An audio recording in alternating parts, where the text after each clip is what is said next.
ప్రస్తుతం వైసీపీ ప్రభుత్వ పాలన ఎలా ఉందండి సార్? వైసీపీ ప్రభుత్వ పాలన దుర్మార్గంగా వ్యవస్థలన్నీ కూడా నాశనం చేస్తూ బడుగు బలహీన వర్గాలకు ఆటంకం కలిగిస్తూ పేదవారి ఆస్తులు దోచుకుంటూ మద్యం పేరుతో వాళ్ళ ఎంపీలు ఎమ్మెల్యేల డిస్టిలరీల ద్వారా 10 రూపాయలు ఖర్చు అయ్యే బాటలను 160-200 రూపాయలకు అమ్ముకుంటూ ప్రజల రక్తాన్ని పీల్చున్న ఈ ప్రభుత్వము దుర్మార్గమైన పాలన అని చెప్పి అందరూ కూడా అనుకుంటున్నారు. ముఖ్యమంత్రి అయిన తర్వాత రాష్ట్రంలో కానీ మీ జిల్లాలో కానీ కంపెనీలు ఏమైనా తెచ్చాడా జగన్మోహన్ రెడ్డి? ఆయన ఏ కంపెనీ తేలే. ఆయన సొంతం ఏమన్నా కంపెనీ తెచ్చుకున్నాడో మనకు తెలియదు. ఆయన ఏ కంపెనీ ఒక్క కంపెనీ కూడా ఇక్కడ రాలే. నువ్వు చెప్పే కంపెనీలు ఏ కంపెనీ నాకు అర్థం కావడం. ఎందుకంటే కంపెనీలు అంటే చాలా డిఫరెన్స్ ఉన్నాయి. ఆ ఏమైనా తెచ్చాడో మాకు తెలియదు, కానీ కంపెనీలు పేదవారు ఉద్యోగాలు కల్పించే కంపెనీలు తేలే. మీ కడప నియోజకవర్గంలో టీడీపీ తరఫున ఎమ్మెల్యే టికెట్ ఒక మహిళకి ఇచ్చారు, దీనిపై నీ అభిప్రాయం సార్? చంద్రబాబు నాయుడు అభిప్రాయమే మా అభిప్రాయము. ఈ ప్రశ్న చంద్రబాబు నాయుడు అడిగితే కరెక్ట్గా ఎందుకు ఇచ్చినాడు ఏమో తెలుస్తుంది. మేమేమనుకుంటామంటే చంద్రబాబు నాయుడు ఏది ఆదేశిస్తే కుక్కకిచ్చి ఓటేయమన్నా మేము కుక్కతో పాటు తిరుగుతాము. మహిళకి ఇచ్చారు, మహిళలను గౌరవిస్తాడు. ఎందుకంటే వైసీపీ నాయకులు మహిళలను దూషిస్తున్నారు. వాళ్ళ సొంతం చెల్లెలకే న్యాయం జరగడం లేదు. వాళ్ళ ఇద్దరు చెల్లెలు రోడ్ల మీద పడ్డారు. కాబట్టి మా నాయకుడు మహిళలకు ఆదరించాలనే ఉద్దేశంతో మహిళలకు ఇచ్చిండొచ్చు. అయితే మా నాయకుడు ఎవరికి ఇచ్చినా మేము ఓటేస్తాం. మహిళకి ఇచ్చినాడు కాబట్టి కొంచెం ఆమె బాగా యాక్టివ్గా రోల్ ఉంది, ఆమె పనిచేస్తూ ఉంది, అన్ని విధాలు కూడా వాళ్ళు ఉన్నారు కాబట్టి వాళ్ళకి ఇచ్చాడు. కాబట్టి మేము తప్పకుండా పార్టీకి కోసం పని చేస్తాం. ఇప్పుడు రానున్న ఎన్నికల్లో టీడీపీ జనసేన కూటమితో రాబోతున్నాయి. వీళ్ళకు ఎన్ని సీట్లు వస్తాయంట? నేను అనుకోవడం 160 సీట్లు రాసి పెట్టుకోమని. అప్పుడు ఏదో ప్రజలు ఒక అవకాశం ఇవ్వండి, మిమ్మల్ని నెత్తి మీద కిరీటం పెడతాను, మీకు అది చేస్తా ఇది చేస్తా అని చెప్పి దోచుకున్నాడు. బందిపోట్ల కన్నా అధ్వానంగా దోచుకున్నాడు. ఈ కడప నగరంలోనే వైసీపీ నాయకులంతా దోచుకోవడమే. ఇదిన పోలీసు ఇంకా ఎక్కడికి పోయిందో చూడు. పోలీసు అసోసియేషన్ వాళ్ళు ఉంటే అది కూడా దోచుకుంటారు. ఎవరిని అడగాల? లా అండ్ ఆర్డర్ లేదు, చట్టం వాళ్ళకు చుట్టమైంది. ఏం చేయాలా? ఎవరిని అడగాల? ఏమన్నా మాట్లాడితే దానికి ఏదో కథలు చెప్తారు. ఇదిన మేము ఒకటే అడుగుతున్నాము, కడప నియోజకంలో విఐపి వాళ్ళు కాని వాళ్లకు ఎంతమందికి గన్మెన్లు ఇచ్చారండి? ఎట్లా ఇచ్చారు గన్మెన్లు? ఒక సిఐ పర్టికులర్గా మేము ఇంతకుముందు చించోకు కార్పొరేషన్ ఎలక్షన్లో అతను దౌర్జన్యాలు చేశాడు, అరెస్ట్ చేయించి బెదిరించి దాదాపు 6 కౌన్సిలర్లు ఇనానమస్ చేశాడు. అటువంటి వాడిని లేపండి అని చెప్పి అప్పుడు ఎలక్షన్ కమిషన్ మేము కంప్లైంట్ చేస్తే కావాల్సి కన్నా అతన్ని ఇప్పుడు ఒక లూప్ లైన్ వేసుకొని లూప్ లైన్ వాళ్ళు చేయమంటే ఇంతకన్నా ఏముంది? అతనికి ఇంకా సొక్కా వేసి కూర్చోబెట్టాలా? అవినాష్ రెడ్డి ఎంతో ఆయన అంతా. అవినాష్ రెడ్డి ఏజెంటు, ఆయన చెప్పిన వాళ్ళు సిఎల్ ట్రాన్స్ఫర్లు, ఆయన చెప్పిన వాళ్ళు ఎస్ఐఎల్ ట్రాన్స్ఫర్లు. ఒక అతను ఒక తాలూకాలో ఒక హెడ్ కానిస్టేబుల్ ఉన్నాడు, ఒక సామాజిక వర్గం అతను ఏదో మాకు పలుకుతాడు తెలుగుదేశం వాళ్ళకి అని చెప్పి అతన్ని నిన్న ట్రాన్స్ఫర్ చేశారు. ప్రస్తుతం వైసీపీ ప్రభుత్వ పాలన ఎలా ఉందంటారు? జగన్మోహన్ రెడ్డి గారి పాలన చెత్త పాలనగా ఉంది. 5 సంవత్సరాలు జగన్మోహన్ రెడ్డి చేసింది శూన్యం. ప్రచారం మాత్రం ఘనంగా ఉంది. ఈ 5 కోట్ల మంది ఆంధ్రప్రదేశ్ ప్రజలు ఎన్నికల్లో జగన్మోహన్ రెడ్డి గారి పాలనను ఖచ్చితంగా గత 5 సంవత్సరాల్లో ఇచ్చిన 151 సీట్లను తిరగరాస్తూ ఈసారి 10 నుంచి 15 సీట్లు కూడా వచ్చేది కూడా గగనంగా ఉంది.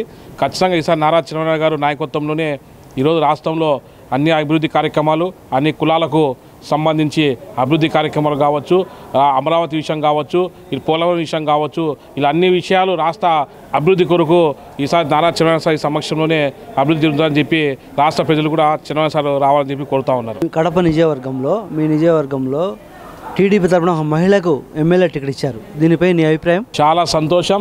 నారా చంద్రబాబు గారికి కూడా ఈరోజు మాధురెడ్డి గారికి టికెట్ ఇచ్చినందుకు ఆయనకు కృతజ్ఞతలు తెలియజేస్తూ ఉన్నాం. గత తెలుగుదేశం పార్టీ కడప నియోజక చరిత్రలో ఇలాంటి నిబద్ధత, నిజాయితీ, కష్టపడే వ్యక్తి గతంలో ఎప్పుడు ఎవరు లేరు.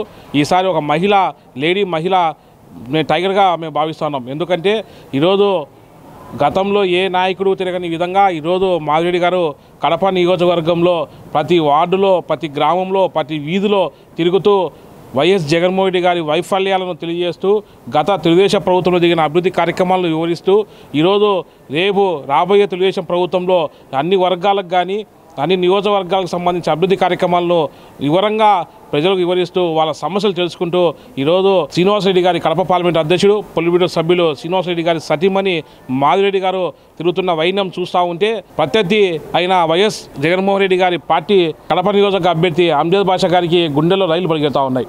ఈ 4 నెలల పాటు కడప నియోజకం పైన తిరుగుతున్న మేడంగా తిరుగుతున్న సుడిగారి పైటన వాళ్లకు నిద్ర పట్టకుండా చేస్తూ ఉన్నాయి. అందులో భాగంగానే మొన్న జరిగిన ఒక వైసీపీ కార్యకర్త తెలుగుదేశం కార్యకర్తపై చేసిన దాడుల విషయంలో మా నాయకుడు శ్రీనివాసరెడ్డి గారు స్టేషన్కి వెళ్ళి ప్రశ్నిస్తే వాళ్ళు ఎటువంటి సమాధానం చెప్పుకోలేక ఈరోజు శ్రీనివాసరెడ్డి గారిని ఎదుర్కోలేక రాజకీయంగా ఏదో వ్యక్తిగత విమర్శలు చేస్తూ తర్వాత మహిళా లోకం మహిళా సమాజం సభ్య సమాజం సిగ్గుపడే విధంగా ఈరోజు ఒక మహిళ పైన ఇష్ట ప్రకారంగా బూతులు తిడుతున్న ఈ అహ్మద్ బాషాకు ఒకరమైన కనీసం బుద్ధి జ్ఞానం ఉందని అడుగుతా ఉన్నాం. అయ్యా, రాజకీయాలలో హుందాగా వ్యవహరించాల్సిన వ్యక్తులు ఈరోజు మీరు శృతి మీ మించి ఒకవేళ మీకు ఏదన్నా కానీ మీ ప్రత్యర్థి భయం ఉంటే రాజకీయం ఎదుర్కోండి. మీరు చేసిన కార్యక్రమాలు చెప్పండి. మీ నాయకుడు ఏ రాష్ట్రంలో ఏ విధంగా అభివృద్ధి చేశారో చెప్పుకోండి. కానీ ఈరోజు కేవలం మీరు మా మాధురెడ్డి గారిని అన్ని విధాలుగా ఎదుర్కోలేక ఈరోజు ఒక అసంతృప్తితో మీరు చేతగాని వ్యక్తులుగా ఈరోజు వ్యక్తిగత విషయాలపైన కావచ్చు లేకుంటే ఇష్టప్రకారం తిట్టడం మొదలుపెట్టారు. ఖచ్చితంగా మహిళలు మొత్తం గమనిస్తూ ఉన్నారు. ఈరోజు కడప నియోజకవర్గం జరిగిన ఒక మహిళా వ్యక్తికి జరిగిన అన్యాయము ఒక వ్యక్తికి జరిగింది కాదు, మహిళా జాతికి అవమానం జరిగింది. ఖచ్చితంగా కడప నియోజకవర్గ వ్యక్తులు మహిళలు కావచ్చు పురుషులు కావచ్చు ఈసారి మీరు చేసిన అన్యాయాలు కానీ దుర్మార్గాలు కానీ కబ్జాలు కానీ విపరీతంగా వేల కోట్లు సంపాదించిన విధానం కానీ మీరు ప్రవర్తిస్తున్న ప్రజలపై ప్రవర్తిస్తున్న తీరును ప్రతి ఒక్కటి గమనిస్తూ ఉన్నారు. ఈరోజు ఏదో మీ గారికి వచ్చి వ్యతిరేకంగా చెప్పలేకపోవచ్చు కానీ మాట్లాడలేకపోవచ్చు కానీ మీరు చేసే గడప గడప కార్యక్రమాలకు మీరు ఏదో మా ఓటు వేయమని అని చెప్తే వేస్తామని చెప్తారు కానీ మీకు మేము పోతామని చెప్తున్నారు.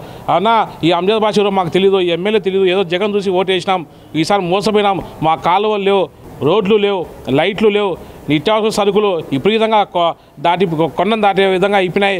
తర్వాత డీజిల్ ఏమి పెట్రోల్ ఏమి ఇలా అన్ని నిత్యావసర సరుకులు పెంచేసి మాకు మా నెత్తిన బండ వేసినారు. మేము ఒక అవకాశం అని చెప్పి నమ్మి జగన్మోహన్కి ఓటు వేసినందుకు మా నడ్డి విడిచినాడు. ఖచ్చితంగా కావున ఈసారి అంజద్ బాషా తమ్ముళ్ళ వైఖరిని మేము ఖండించే విధంగా వాళ్ళకు బుద్ధి వచ్చే విధంగా వాళ్ళ అహంకారాన్ని దెబ్బతీసే విధంగా ఖచ్చితంగా వాళ్ళ అహంకారాన్ని ఎట్లా ఉందో మేము చూస్తున్నాం. ఈరోజు ఒక మహిళ ఆమె ఏదో కష్టపడతా నాకు సహకరించండి నేను అభివృద్ధి కార్యక్రమాలు చేస్తా అని చెప్తే ఈరోజు ఆమెను ఏదో మీరు భయపెట్టాలా మానసికంగా కుంగదీసే విధంగా కొన్ని వ్యాఖ్యలు చేస్తే ఆ మేడం వెనక్కిపోతుందని చెప్పి అనుకుంటున్నారు. కానీ ఖచ్చితంగా చెప్తున్నా మేడం గురించి మీకు తెలియదు. ఆమె ఒక కసితో వచ్చింది, ఏదో డబ్బులు సంపాదించుకోవాలనో లేకుంటే హోదాలు కావాలనో ఈరోజు ఆమె రాజకీయాలకు రాలేదు. ఎందుకంటే ఆమె భర్త శ్రీనివాసరెడ్డి గారు వాళ్ళ నాయన గారు రాజగోపాల్ రెడ్డి గారు ఈరోజు రాష్ట్రంలో ఒక మంత్రిగా పనిచేశారు. వాళ్ళకి రాజకీయ అనుభవం ఉంది. ఈరోజు వాళ్ళు ఏం డబ్బుల కోసం సంపాదించుకుని ఇక్కడికి రాలా. వాళ్ళ వేల కోట్ల రూపాయలకు సంబంధించి వాళ్ళ కాంట్రాక్ట్ వర్కులు ఉన్నాయి, ఇంకా ఇతర వ్యాపారాలు ఉన్నాయి. వాళ్ళు బ్రహ్మాండంగా వెళ్ళి సెటిల్ అయినారు. కాకపోతే వాళ్ళు వచ్చింది ఎందుకు వచ్చారు రాజకీయాల్లోకి, మేము వీలైనంత వరకు 10 మందికి సాయం చేయాలా, 10 మందికి అందుబాటులో ఉండాలా.